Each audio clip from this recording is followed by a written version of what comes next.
They were buried alive. The walls of the mine cracked like thunder. Dirt and rocks rained down. Men screamed in the dark. Billy tried to run, but the tunnel collapsed in front of him. He turned around. The way out was gone. A thick cloud of dust filled the air. It was hard to see, harder to breathe. He coughed, choking on the dirt. Somewhere in the blackness, someone cried out, "Help me!" Then silence. Billy's candle went out. He was trapped in the dark, alone, with the dead. And that was just one of the reasons it sucked to be a miner during the gold rush. Billy had dreams as big as the mountains. He was only 15 when he ran away from home with nothing but a sack of clothes and a pickaxe. He'd heard stories from travelers and newspapermen, how gold was just lying in rivers out west, waiting to be scooped up. People were becoming rich overnight. He pictured himself riding a horse covered in gold chains, never having to work again. So he jumped on a wagon heading west with 50 other men and boys. The ride was long and bumpy. He slept beside strangers, ate beans out of a can, and washed his face in rivers. But he didn't care. Gold was waiting. When they finally arrived in California, Billy's jaw dropped. It wasn't shiny or fancy like he thought. The town was muddy. There were tents everywhere. People shouted, fought, and gambled in the streets. Some had guns on their belts. Others had no shoes on their feet. It smelled like sweat, smoke, and horses. But the mountains, the mountains were full of promise. "Welcome to Hangdog Hollow," the wagon driver said. "If the gold doesn't kill you, the men might." Billy laughed nervously, not sure if it was a joke. He quickly learned it wasn't. The first few days weren't so bad. He found a small spot near a stream and started panning for gold. He would scoop up dirt in a pan, swirl in water, and hope to see a sparkle. One morning, he found a tiny gold flake. He held it up to the sun, grinning like he'd won the lottery. It was barely enough to buy a cup of coffee, but it felt like magic. Then came the trouble. Big men with beards and guns, the kind who didn't smile, walked up to Billy's spot. "This here's our claim," one said. Billy showed them his paper. "But I got the spot first." They laughed. "That paper won't stop a bullet, kid." Billy packed up and moved. Again and again, he got pushed off spots. It didn't matter what was legal, only what was strong. Soon, he had to go deeper into the mountains. That's where the mines were.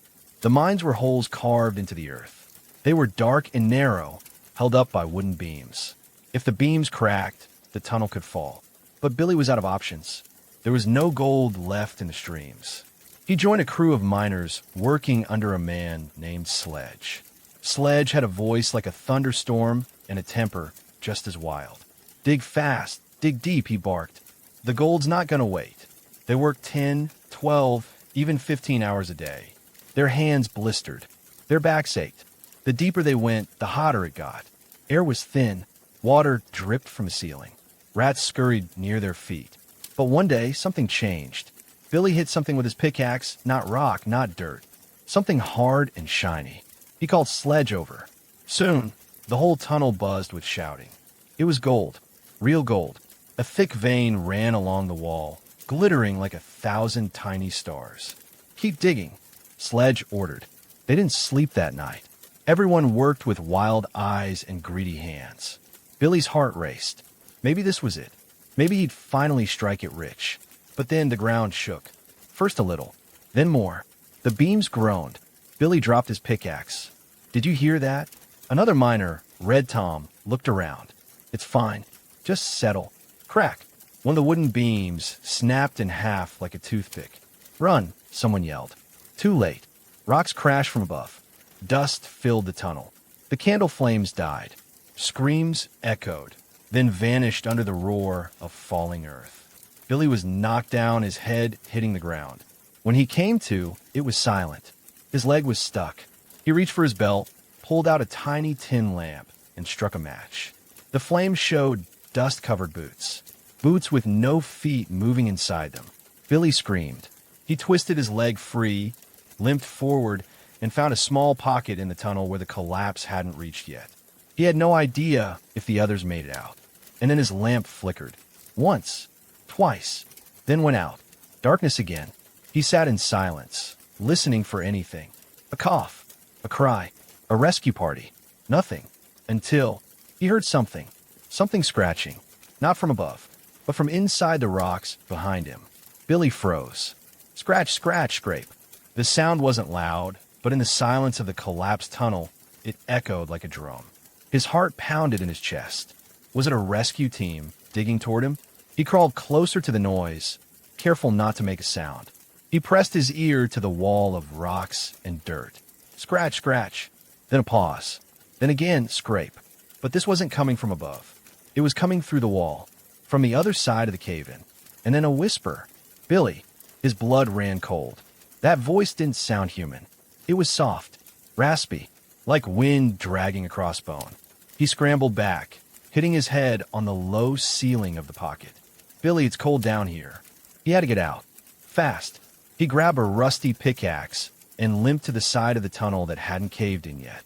It was narrow, wet, and looked ready to collapse too, but it was his only chance. He didn't look back. He didn't want to see what was behind that wall. Just 1 month earlier, Billy had arrived at the edge of Hangdog Hollow with wide eyes and an empty belly. The only thing heavier than his backpack was his hope.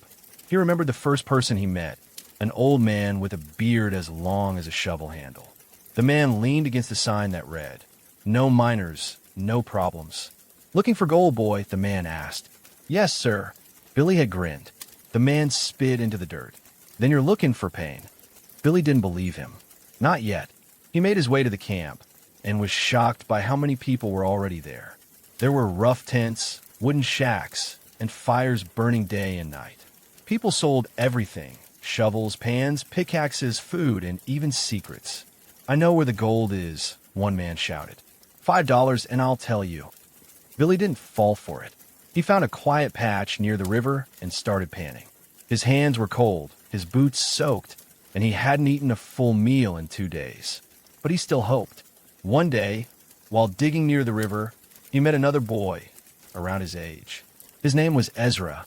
He was skinny, sunburnt, and wore a hat too big for his head. "You new here?" Ezra asked. "Yeah," Billy said. "You?" Ezra nodded. "Been here 2 months. Haven't found a single speck of gold." "Then why stay?" Ezra looked at the river. "Because I might. That's how they get you." Billy didn't understand at first, but soon he did. The gold rush wasn't just about finding gold. It was about believing you might. That tiny hope made men go mad. They'd dig until their fingers bled. Sell everything for one more try. Steal, lie, even kill. Billy and Ezra became friends fast. They shared food, stories, and sometimes even the same blanket when it got cold. At night, they'd sit by the fire and talk about what they'd do with gold. "I buy a big house," Billy said. "I buy my ma a doctor," Ezra replied. "She's sick. Real bad." Billy looked at him. "You came out here alone?" Ezra nodded. Didn't have a choice. They were just boys trying to act like men in a world full of wolves. Things changed when they met Sledge. He came into camp with a group of hard men and set up near the mountain. Said he was starting a mining crew and needed help. Promised food, shelter, and a bigger chance at gold. Billy and Ezra signed up. That's how they ended up in the tunnels. At first, it wasn't too bad. They ate better, had beds, and didn't get rained on. But the work was brutal. They used pickaxes to chip away rock, carried heavy carts full of dirt, dug deeper every day. Sledge was mean, but fair, until gold showed up. That's when he changed. He started yelling more, hitting men who slowed down, keeping the best food for himself. Some said he was hiding gold. Then came the day Billy found the glittering vein. He remembered the look on Sledge's face, wide-eyed, greedy, almost scared. And then the collapse. Now, Billy was crawling through the dark, deeper into the mountain. His breath was ragged. His hands bled from the sharp rocks. He could barely see, but he had to move. Behind him, the scratching sound returned. Closer now. He didn't stop. The tunnel narrowed until he had to drop to his belly and crawl. Dirt filled his mouth. Rocks scraped his elbows. Just when he thought he'd never see light again, he saw a flicker ahead. A candle. He reached it, gasping. There, hunched in a small space, was Ezra. His friend looked terrible, pale, covered in soot, but alive. "Billy," Ezra cried, pulling him into a hug. "I thought you were gone." "I thought you were," Billy said, shaking. They lit another candle and looked around. They were in a side tunnel, One of the old ones, dug months ago and forgotten. Ezra had crawled here when the cave-in happened. They were safe for now, but no way out. We have to dig, Billy said. Before the tunnel falls, too. They started using their pickaxes again. Slow, careful, but as they dug, they found something strange. The walls weren't just rock. There were marks in them. Claw marks. Deep. Long. Not from any pickaxe. Ezra touched one. What made these? Billy didn't answer. He didn't want to know. Suddenly, the air grew colder. The candles flickered, and from the shadows behind them came a growl. The growl rumbled like thunder in the tunnel. Billy and Ezra froze, their candle flames shivering along with their hands. The sound echoed down the narrow walls, bouncing and twisting like it was coming from all directions at once. Did you hear that? Ezra whispered. Billy nodded slowly, eyes wide. We're not alone. The growl came again, closer. Then silence. Ezra grabbed a rock. Billy raised his pickaxe. The candles threw wild shadows along the walls, and for a second, Billy thought he saw something move. Something big. Then, snap, the candle in Ezra's hand went out. No! Ezra gasped. He fumbled for matches. Billy held his breath, listening. Nothing. Then, a single heavy step. Then another. The scratching came back. This time, not from behind the wall, but on the tunnel floor. Something was crawling. Scrape, scrape, scratch. Ezra finally lit the match. The tiny flame flared up, lighting the space. Nothing was there, but the claw marks were deeper now, and fresh. Just 3 weeks earlier, before the mine collapsed, Billy had his first taste of how bad things could get underground. And it didn't come from monsters. It came from men. He and Ezra had been working with the crew, digging deep into the mountain under Sledge's orders. One morning, Red Tom, one of the rougher miners, struck something in the wall. Not gold this time, but a bone. A human bone. Everyone gathered around. Sledge shoved them aside and pulled it out with his hands. It was a skull, old and cracked. This mine used to be a burial site, whispered one of the older miners. Native ground. Shut up, Sledge barked. It's our ground now. The miners didn't talk much about it after that, but Billy noticed things started to change. The mine got colder, even when the sun was burning outside. Candles flickered out for no reason. Tools went missing, and men started to disappear. First it was Mute Joe, the quiet man who always whistled. One day, he went into a side tunnel. Never came back. Then Big Henry. Then Whispering Dan. Sledge called them cowards. They ran off with pockets full of gold, he said. But Billy wasn't so sure. There were no signs, no tracks, no gold dust left behind. Just gone.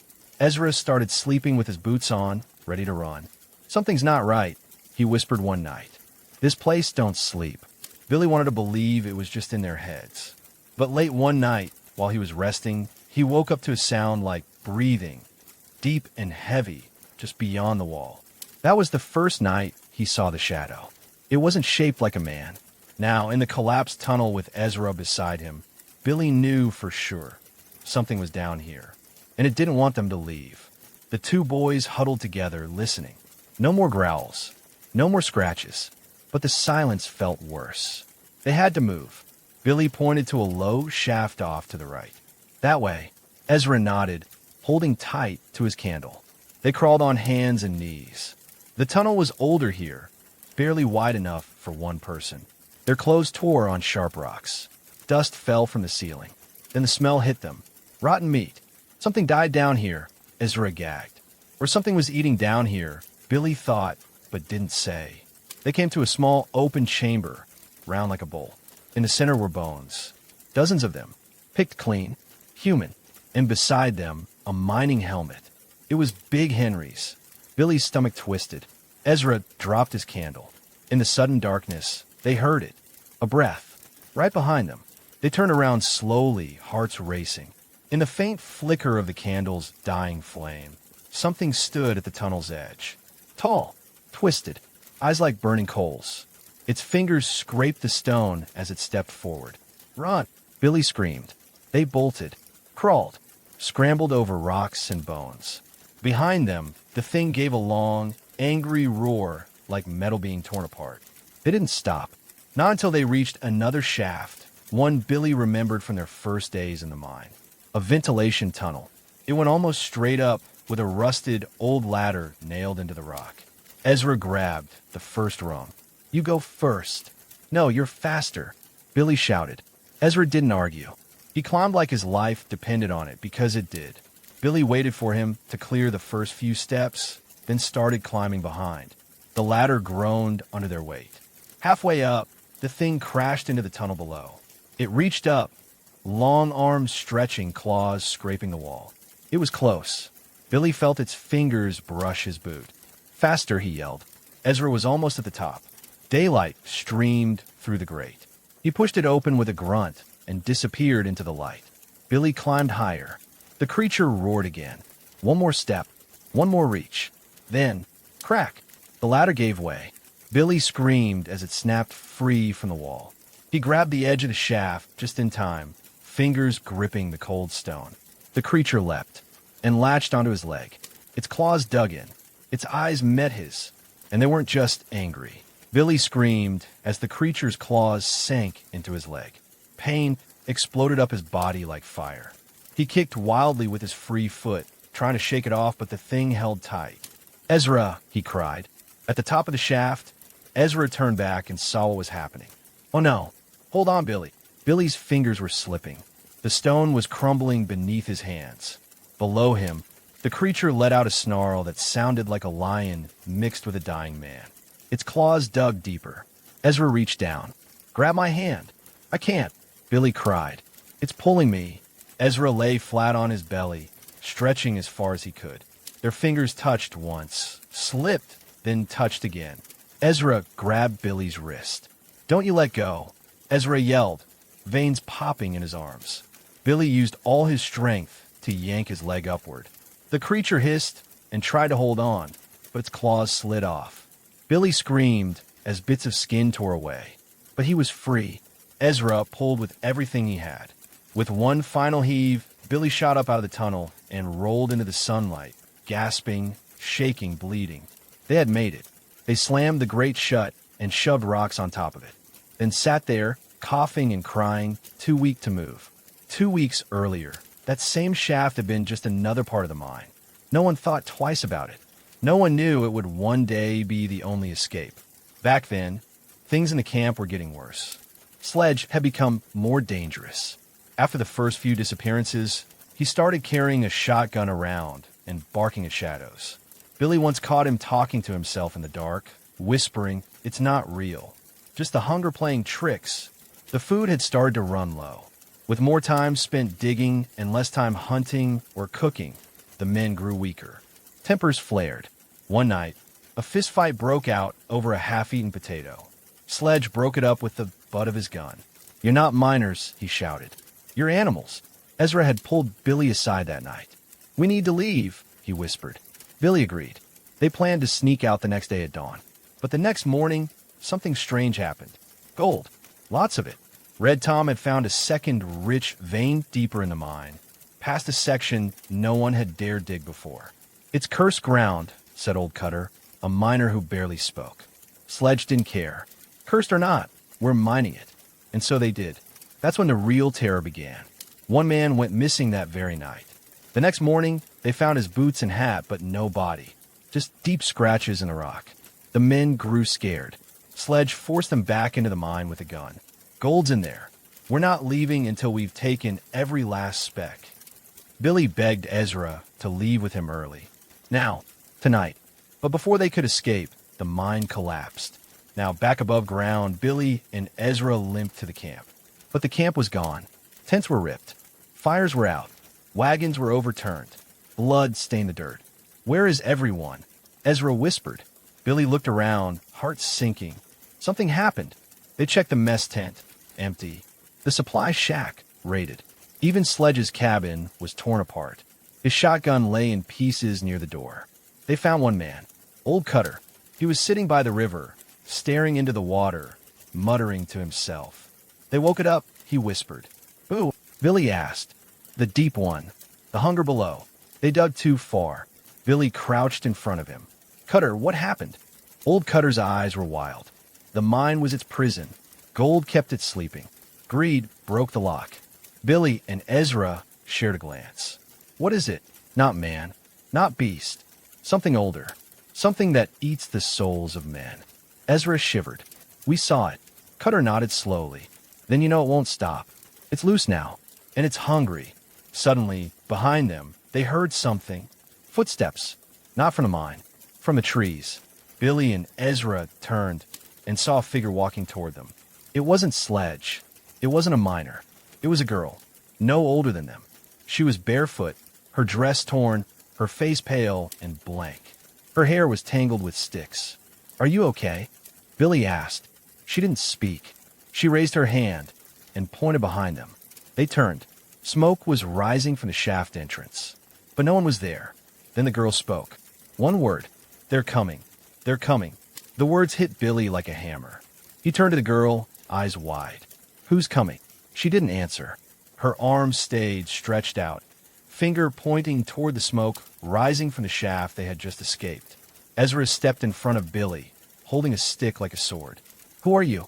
Still, the girl didn't blink. She spoke in a slow, quiet voice. They woke the hunger, and now it won't stop until it eats everything.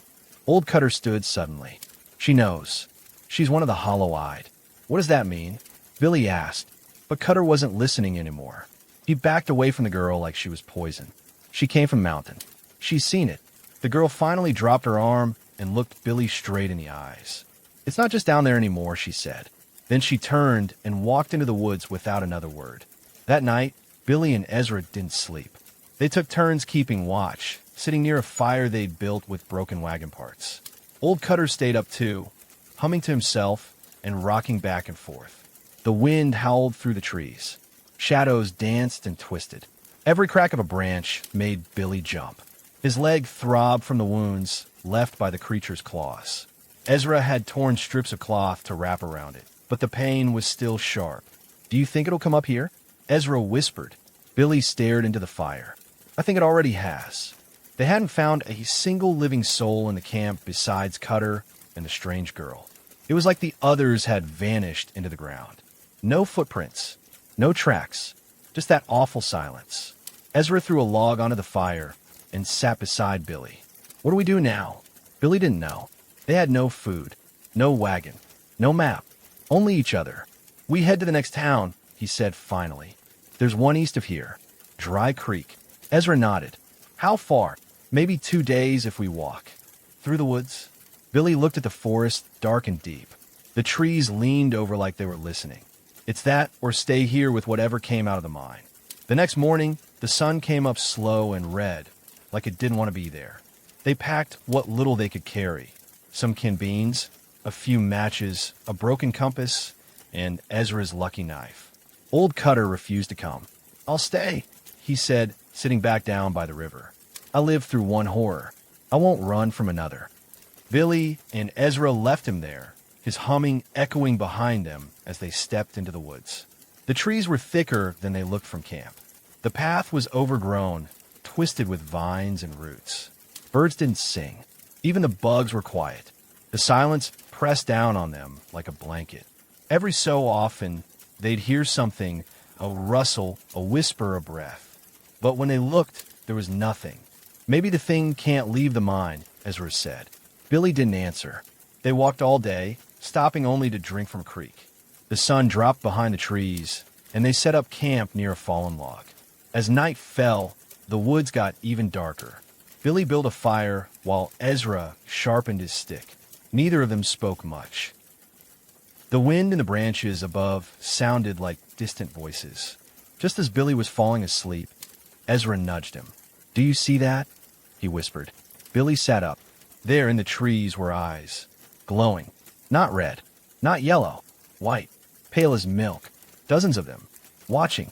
He grabbed his pickaxe and stood. Don't move. But the eyes didn't come closer. They just watched. Ezra's voice shook. What do they want? Billy's grip tightened on the handle of his tool. I think they're warning us. By morning, the eyes were gone, but the feeling of being watched stayed with them. They kept walking east, following the sun. Around noon, they heard something in the distance, a wagon. They ran toward the sound, crashing through bushes and trees.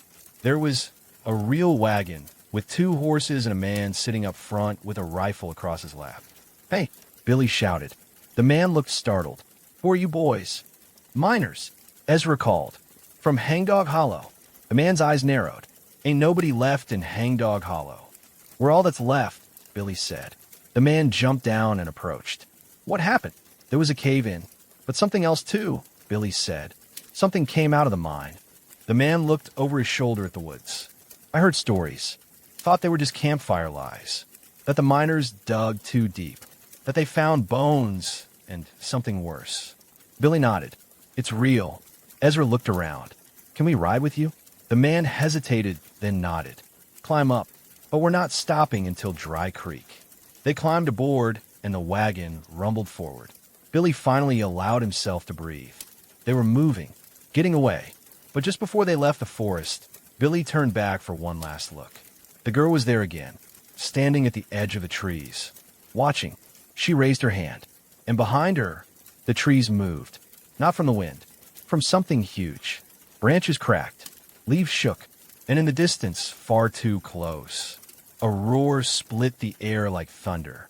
The roar shook the ground beneath the wagon. The horses neighed and bucked, panicked. The wagon driver yanked the reins hard. "Whoa, whoa!" Billy and Ezra clung to the sides as the wagon jerked forward, bouncing over rocks and roots. "What was that?" Ezra shouted. Billy looked back. The trees behind them swayed like they were being pushed from below. Not by wind, by something enormous. Something coming up from the ground. The girl was gone. The driver snapped his whip. "We're not stopping again. I don't care if the horses drop dead. We're getting out of these woods." The wagon tore through the forest trail, branches lashing at them. Billy ducked and held on, every bump threatening to toss him out. Ezra stared back, mouth open. "It's following us." Billy turned. He saw it too. A shadow, massive, crawling just behind the tree line, slithering and stomping, never fully visible. But its shape was impossible to forget. A twisted mix of man and monster. Long limbs, a maw full of black teeth, glowing white eyes. It moved with terrifying speed, crashing through the forest like a bear with 10 legs. Then, it stopped and vanished. Gone. Just like that. The wagon didn't stop until the trees thinned and the trail spilled into open grassland. The town of Dry Creek lay in the distance. Dusty streets, wooden buildings, and people moving about, completely unaware of the nightmare that almost reached them. The driver finally slowed down. His hand was shaking. What in the devil's name did you boys bring with you?" Billy didn't answer. He didn't know anymore. Dry Creek was a small mining town, but looked like paradise compared to Hangdog Hollow. There were proper buildings, a sheriff, a general store, and even a little schoolhouse. Dogs barked. Kids ran. No one screamed or carried shotguns on their backs. Not yet. Ezra limped beside Billy, his arms slung around his shoulder. The wagon driver dropped them off and rode away without another word. "I'm going to sleep for a week," Ezra said, trying to smile. "Then eat a whole cow." Billy managed a grin. "Let's find someone first. Someone who can help." They walked into the sheriff's office. Sheriff Mack was a big man with a thick mustache and eyes like steel. He listened carefully as the boys told their story. When they finished, he rubbed his face and sat back in his chair. "You're saying there's some kind of creature in the mountains that came out of the mine?" Billy nodded. "It's real. It's not human. It's not even like an animal." Sheriff Mack stood up slowly. "I've heard old stories about the mines, about what the land used to be before it got dug up." Ezra leaned forward. "Then you believe us?" The sheriff looked at them. "I believe something happened. I believe folks at Hangdog are gone. And I believe you two saw something that near scared you to death." He picked up his hat. "Show me where it happened." Back at the edge of the forest, the sheriff examined the ruins of the camp. The torn tents, the smashed wagons, the blood. His face grew more serious by the second. "I'll send word to Sacramento," he said. "We need more men. And fire." That night, Dry Creek held an emergency town meeting. People packed into the saloon and listened as the sheriff told them the story. Many laughed. Others didn't. One old woman stood and said, "You fools never should have dug that deep. There were warnings carved in stone before you were born." By morning, the town had changed. People locked their doors. Fathers carried rifles. Children weren't allowed outside after dark. The sheriff formed a small group of volunteers to return to the mine and seal it for good. Billy and Ezra stayed behind. At least they wanted to, until the girl appeared again. This time, in the middle of town. She stood at the well, silent as ever. Her eyes were tired, her skin pale, and in her hand, she held a piece of gold, cracked, blackened, and hissing like it had been pulled from fire. Billy ran to her. "You followed us here?" The girl didn't speak. She looked at the gold, then at him, then whispered, "It's not the gold it wants. It's the greed. Wherever men want more than they should, it follows." Ezra stepped beside Billy. "So even if we seal the mine, it will find another," she said. Unless what?" Billy asked. She opened her hand. In the center of her palm was something they hadn't expected, a map. Hand-drawn, old, showing mountains, rivers, mines, and tunnels. Tunnels that went far beneath the earth, farther than any miner had ever dug. "You have to find where it sleeps," she said, "and burn it." Before Billy could ask how, a bell rang. A scream followed, from the far end of town. They ran. A crowd was gathering near the blacksmith shop. The sheriff stood over someone. It was one of his men, a volunteer from the sealing crew. He was shaking. His eyes were wide and white. Claw marks covered his chest. He grabbed the sheriff's shirt, gasping one final word before going still. Tunnel moved. The crowd stepped back as the man's body went limp. "Tunnel moved?" Ezra said, confused. "What does that mean?" Billy stared at the man's shredded shirt, at the blood leaking between his fingers. "It means the thing's not just in the tunnels anymore. It's making new ones," said the sheriff, standing slowly, his face pale. People began to murmur, backing away from the scene. A woman held her child close. A man clutched a Bible. Even the dogs in town whimpered and hid beneath porches. Billy looked down at the map in the girl's hand. She was gone again, vanished like smoke. But the map remained, folded and crumpled at Billy's feet. He picked it up and looked at it carefully. The lines weren't just directions. They were warnings.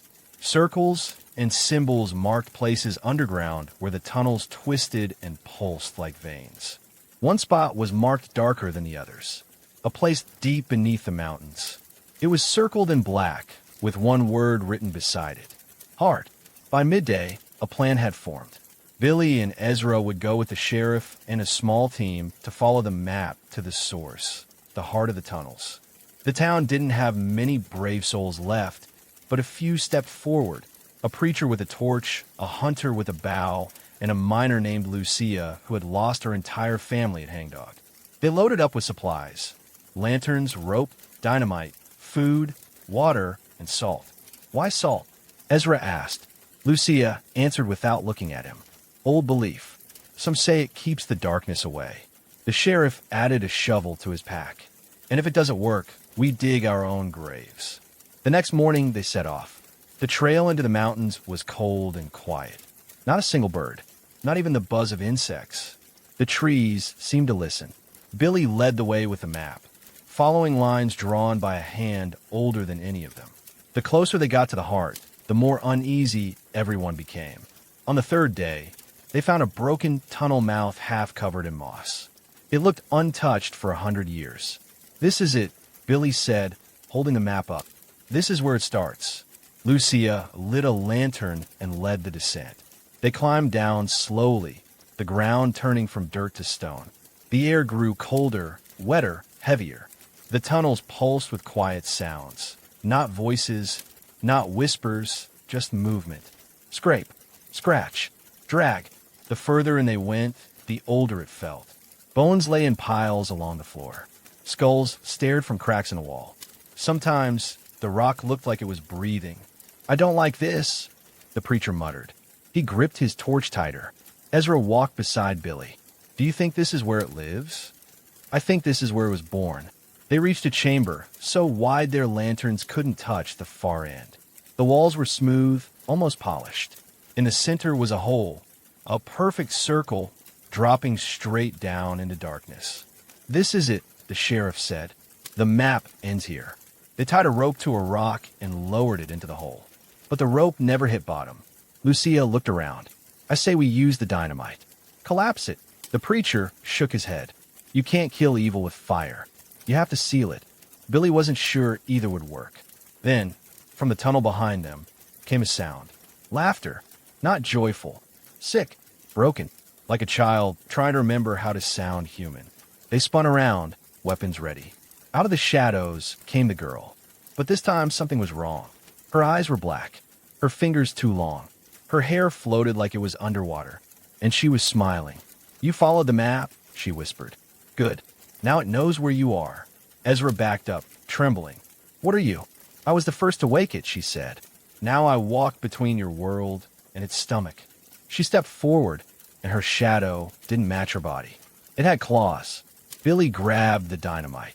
Get back. But the girl didn't flinch. She raised her hand, and the tunnel began to shake. Rocks tumbled. The air grew hot. The hole in the chamber center pulsed like a heartbeat. Thump! Thump! From the hole, something rose. A hand, then another, twisted, veined, covered in gold dust that hissed and burned like acid. The creature pulled itself up, not fully, just its top half, but it was enough. A head with no eyes, a mouth that opened sideways, skin that moved like worms. Billy froze. This was it, the heart. The preacher screamed and charged, torch raised. The creature opened its mouth and swallowed him whole, torch and all. The chamber filled with light for a brief second, then darkness. The preacher was gone. Ezra yelled, Run! Lucia grabbed the rope. Climb! Billy looked at the dynamite in his hand. He lit the fuse. Ezra shouted, Billy, no. I'm ending it. He threw the dynamite into the hole just as the creature lunged. The explosion rocked the chamber. Stone flew. Fire roared. Billy was thrown backward, landing hard on the cold floor. When he opened his eyes, the chamber was gone. Ezra was gone. The girl was gone. And the only sound left was the heartbeat, still pounding. Thump, thump, thump. The sound was everywhere, in the walls and the ground, inside Billy's chest. It wasn't just a noise anymore. It was alive, breathing, waiting. Billy groaned and tried to sit up. His ears rang. His back ached. Everything was dark and hot. Dust floated through the air like ashes from fire. Ezra, he whispered, coughing. Lucia. No answer. He lit a match with shaking fingers and saw he was lying in a narrow tunnel. The chamber was gone, blasted apart. The tunnel walls pulsed like veins.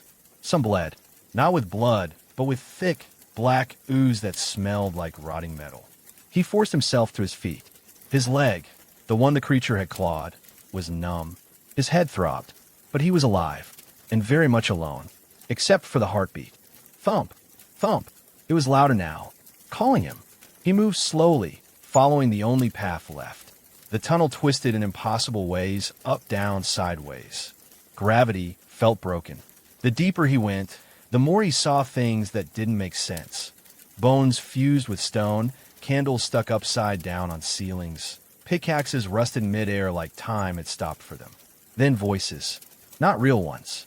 Memories. His mother's laugh. Ezra's jokes. The girl whispering, It's not the gold it wants. He covered his ears and kept going. Suddenly, the tunnel opened into a small cavern. Not wide, not grand, but strange. In the center stood Ezra. Ezra! Billy ran forward. Ezra turned, but his eyes were blank. Empty. He didn't blink. Didn't move. Billy stopped. Ezra! Ezra tilted his head. It's not so bad here. Billy's blood turned cold. What do you mean? Ezra's mouth twitched. The hunger is warm. It tells you things. Shows you what you want. He stepped closer. Billy stepped back. Ezra smiled. You wanted gold. So did I.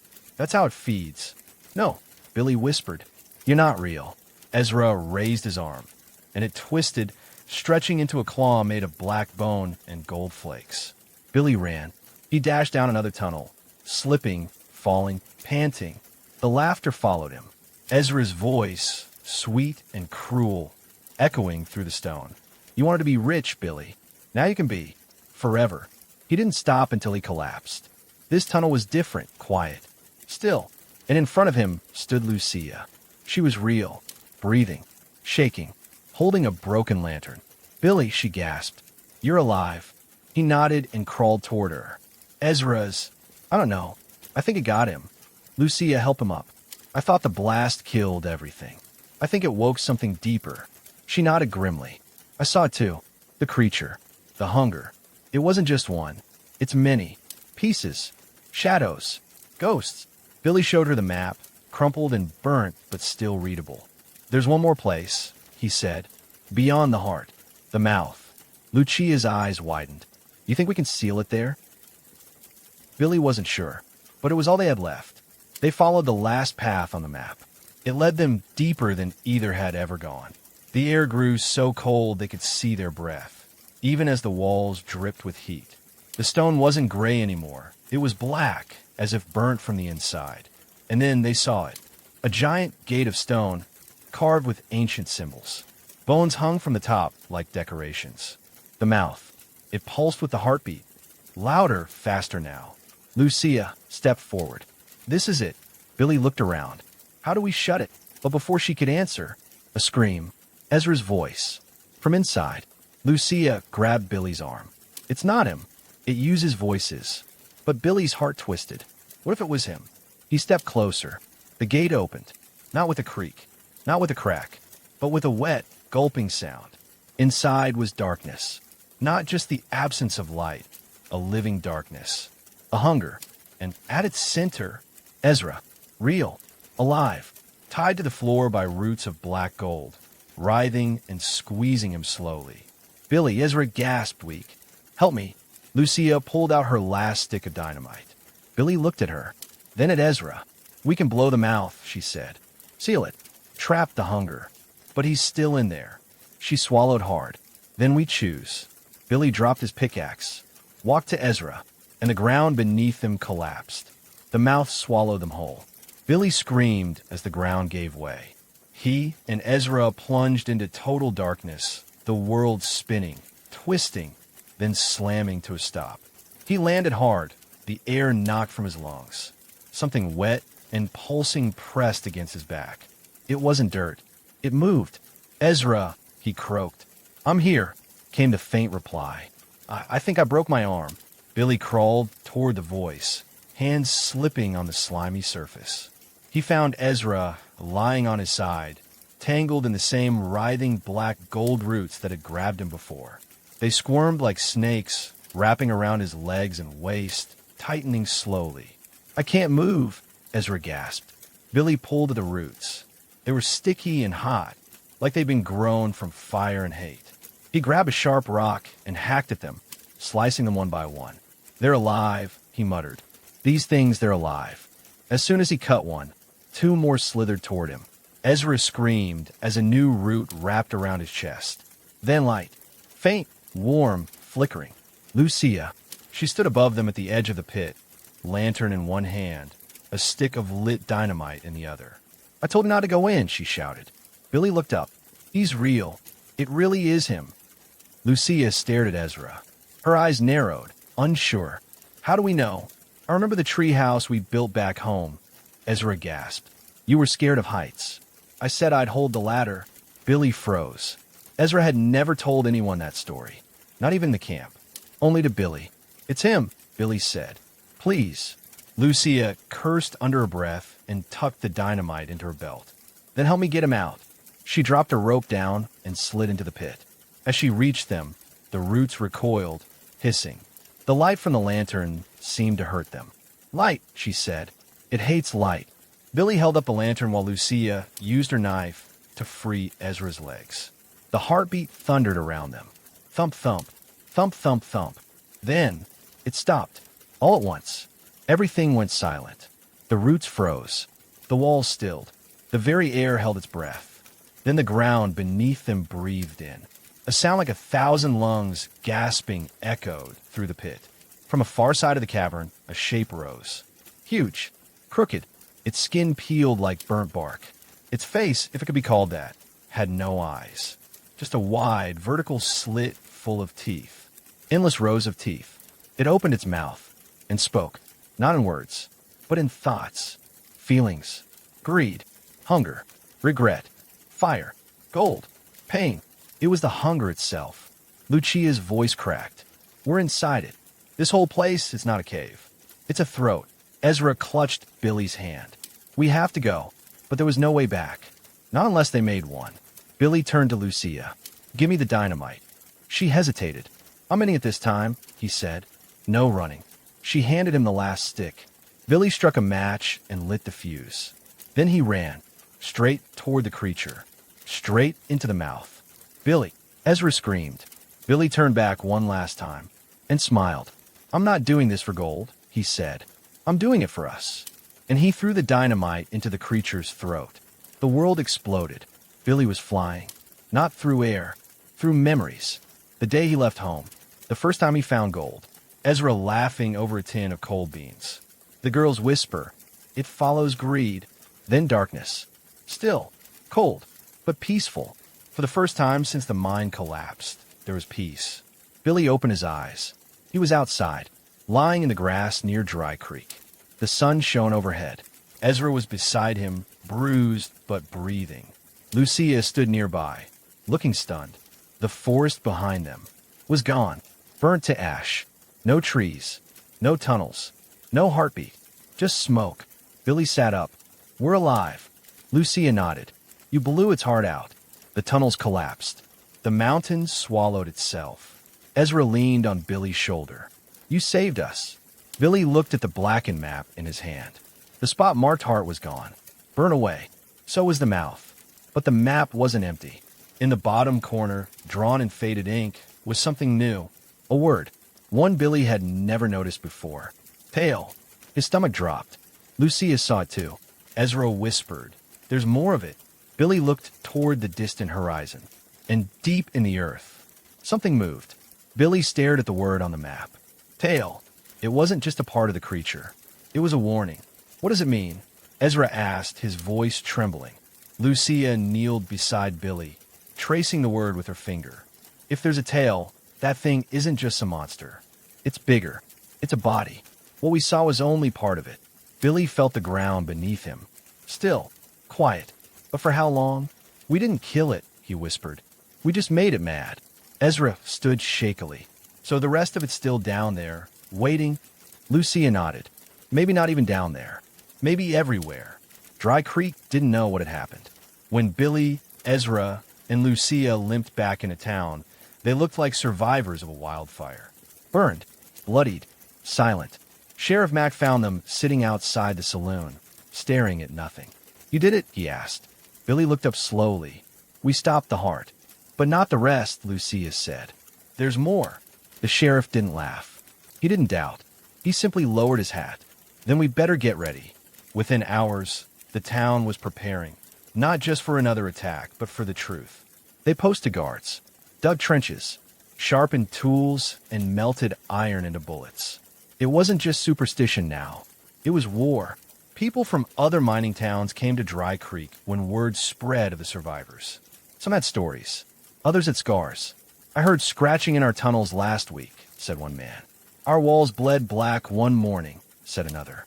We thought we were going mad, a woman cried. But it wasn't madness. It was real. Billy knew then. It had already begun. The tale wasn't somewhere far away. It was beneath all of them. 1 week later, a boy from a nearby town arrived on a horse, panting, terrified.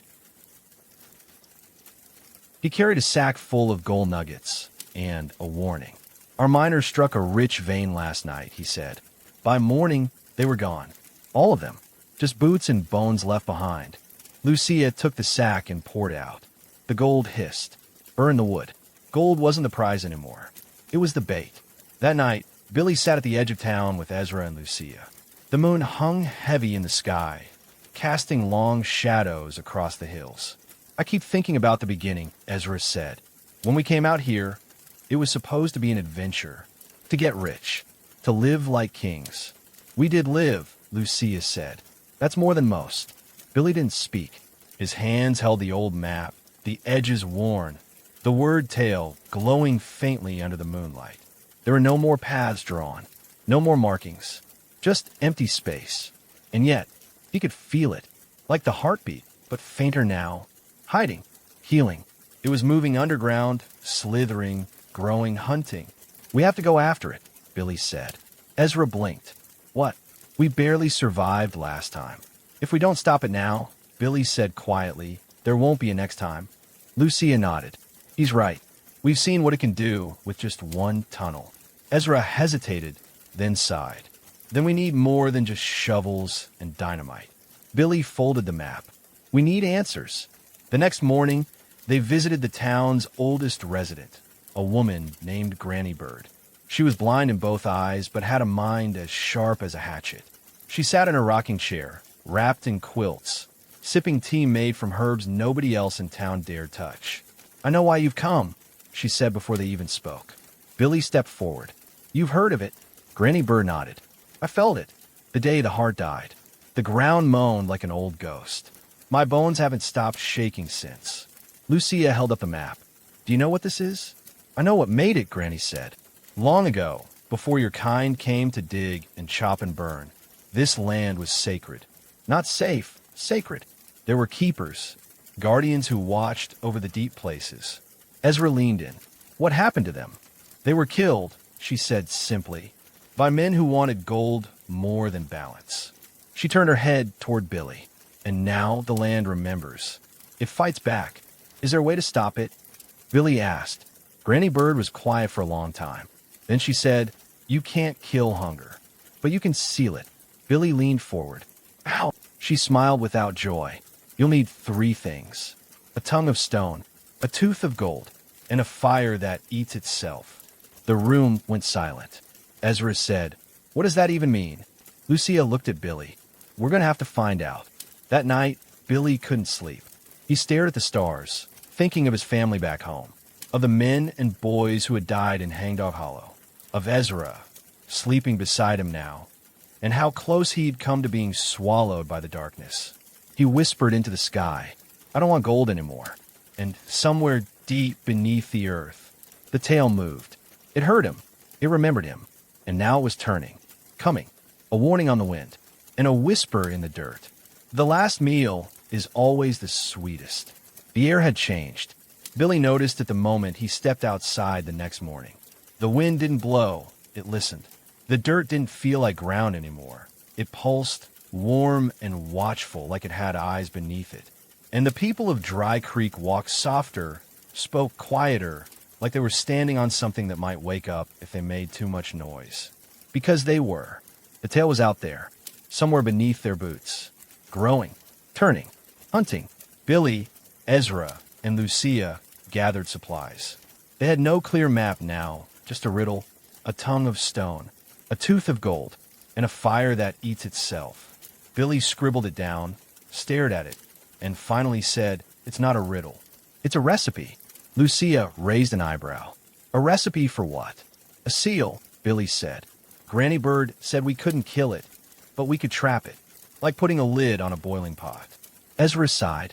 Then we better find the ingredients before the pot boils over.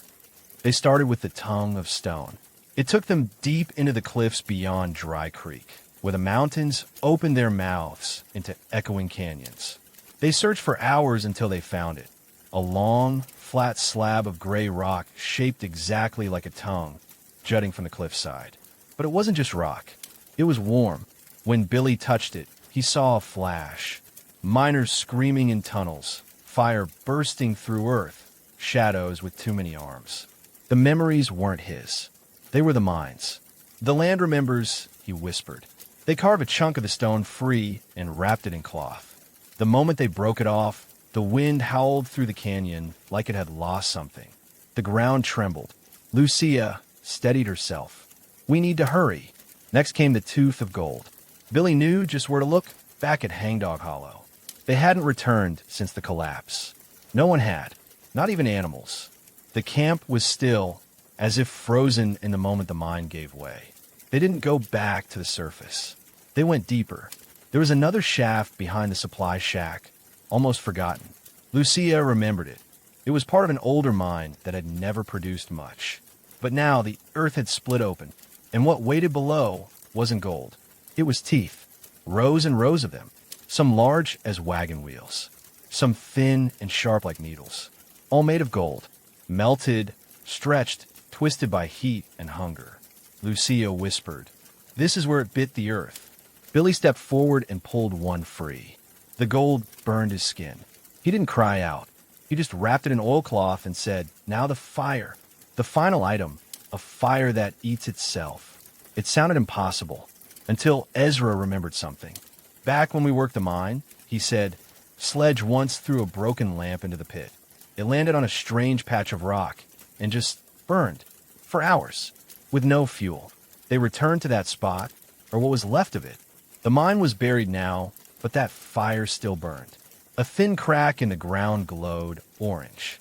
When they dropped a scrap of paper into it, it disappeared, not in flame, but in ashless silence. The fire didn't destroy. It devoured. "This is it," Billy said. "This is the thing that can close the lid." Lucia pulled out an old miner's crucible, a bowl used for melting metal. They dropped in the tongue of stone, then the tooth of gold. Then slowly, they lowered the crucible into the fire. It hissed. It howled. Then it fell silent. And something new rose. A blackened, pulsing seal, round like a coin, heavy as truth. In the center, a single mark, a spiral swallowing itself. Billy held it up. "Now we find the tail." Ezra stared at the ground. "Or it finds us first." That night, the sky turned red. No sunset, just red, and the ground didn't shake anymore. It breathed. In, out, in, out. Billy, Lucia, and Ezra stood on the highest hill above Dry Creek. From there, they saw the land ripple, as if something beneath it was swimming toward them. The tail had awakened, and it was massive. A long, endless shadow moved across the grass. Trees fell in silence. Hills sank. Roads cracked open. It didn't roar like the heart. It didn't howl like the mouth. It hissed. Whispers filled the wind. "You dug me up. You fed me.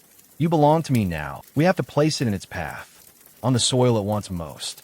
Ezra nodded. "The mine. But it's gone," Billy said. "Exactly," Lucia replied. "It wants it back." They ran. Back to Hangdog Hollow. Where the earth had caved in, they dug. The soil burned their hands. Smoke curled from the cracks. The tail moved faster, the ground splitting behind them. But they kept digging. Billy found a softest patch. Flesh-like, warm, throbbing. He knew it wasn't dirt anymore. It was the creature's throat. He pressed the seal into it, and the earth screamed. A high-pitched, bone-rattling sound that shattered rocks and bent trees. The wind slammed into them. The sky went black. The tail rose from the soil, towering, writhing, its body endless, and lunged at them. But the seal glowed. Light exploded from it in all directions, a spiral of flame and memory. The tail shrieked and twisted as if it were being sucked back into the ground. It clawed the earth. It cracked the sky. It roared, "I remember your names." Then, silence. The ground sealed. The light faded. The wind stopped. Hangdog Hollow was whole again. Just earth. Still. Quiet. Billy collapsed. Lucia dropped beside him. Ezra fell to his knees and laughed through tears. It was over. At least for now.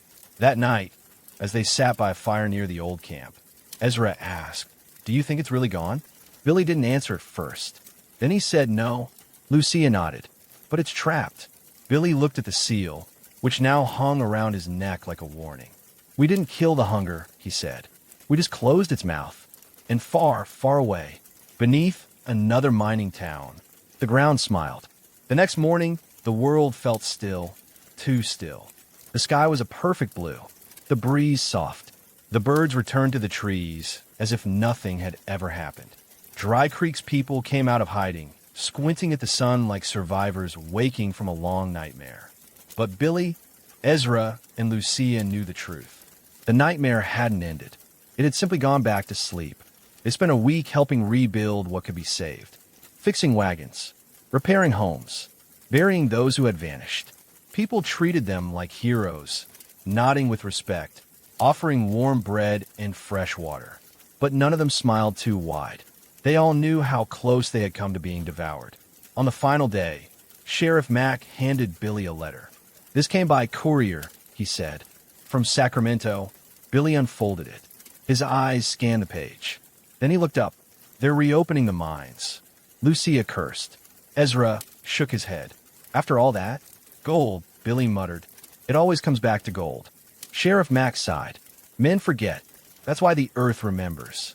They stood at the edge of town as the sun dipped low, shadows stretching like claws across the ground. What now? Ezra asked. Billy held the seal in his hands. It no longer glowed. It was cold now, quiet, but still heavy, heavier than anything he'd ever carried. We leave, Billy said. Lucia raised an eyebrow. And go where? To the next town, the next crack in the ground, wherever people are digging too deep and listening too little. Ezra smiled faintly. We're not miners anymore. Billy shook his head. We're keepers. Lucia nodded. Then we'd better move fast. Greed doesn't sleep long. They traveled light. A bedroll each, a compass, a small knife, and the seal. At every mining town they stopped. They spoke to those who would listen, warned those who wouldn't. Sometimes they were laughed at. Sometimes they were chased out. But every so often, they arrived just in time to close a tunnel, to light a fire, to seal a hunger before it could grow teeth. One night, a year later, they camped near a river at the edge of a gold-dotted valley. The stars were bright. The seal rested beside the fire. Ezra leaned back, eyes on the sky. You ever wonder if we'll be doing this forever? Lucia was sharpening a blade. If it means keeping others alive, I'll never stop. Billy sat quietly. Then he said, no matter how deep they dig, we'll be there first. He looked at the seal. The mark had faded, but hadn't disappeared. Far across the land, a boy dipped his pan into a stream and pulled out a nugget the size of his fist. He laughed, shouted, ran to tell the others. Below his feet, something stirred. A crack opened, soft at first, just a whisper of breath. Then, a sound, low, hungry, familiar. Thump, thump, thump. The hunger was waking again, and the keepers were already on the way.